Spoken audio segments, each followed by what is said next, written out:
Imagine a government hating a Bible or any book, and they would like to burn all of them. They would need to go to every person's house owning a Bible, grab it from them. They even don't know where the Bibles are stored. They would need to put them on one pile and just burn them. Again, practically impossible with all the manuscripts, with all the digital copies. And this is like the huge power that protects Bitcoin. So if you speak about the analogy of book and relate it to things like decentralization, protection from the change of the code, from the government, even you can bring the Satoshi. Like, okay, Satoshi can appear. Of course, we don't know if he died or not. Actually, we have on Roatan a Satoshi's grave. If you ever want to go to Roatan, we have a dive site called Satoshi's grave, and there is a huge Bitcoin logo underneath, water 10 meters down, little treasure chest with old coins and stuff. So Satoshi died and he's buried there. But even if he appeared, what he can do, he can only take his book and change his code within, not in all the books around the world, right? And this is the powerful concept. Then people grab it like, okay, now it makes sense what decentralization really means. Now it makes sense why government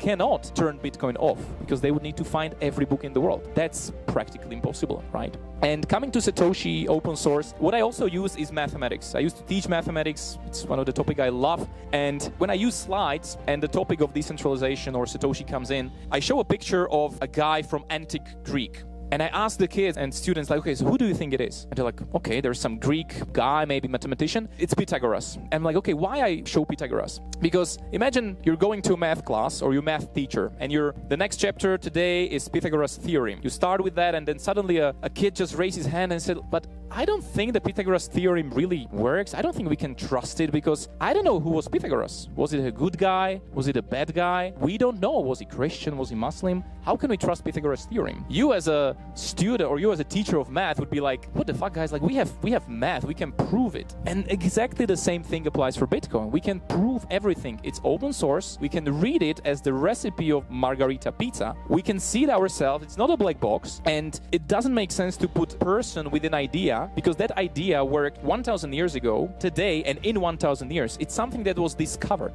right? Just like with Bitcoin, it's a discovery. It's a one-time thing, right? We discovered Bitcoin. Even if it would somehow die and would be deleted, it's all in our minds. We know how the proof of work is connected with the blockchain and the decentralization. So to kill Bitcoin, it's impossible. Like, all the Bitcoiners would need to die at the same time, right? So we are the social layer protecting Bitcoin, right? And this is where you need to draw a line when you're educating Bitcoin, when you need to draw a line between a person and an idea. That's where people get like, so we don't need to know who is Satoshi. We don't need to care if he's a NSA, CIA, or if he's buried on Roatan, because the idea lives on and is verifiable mathematically. Just like the Pythagoras theorem don't depend on Pythagoras. So these are the things that the more you speak about it in this way, in this understandable manner, tangible, that works the best.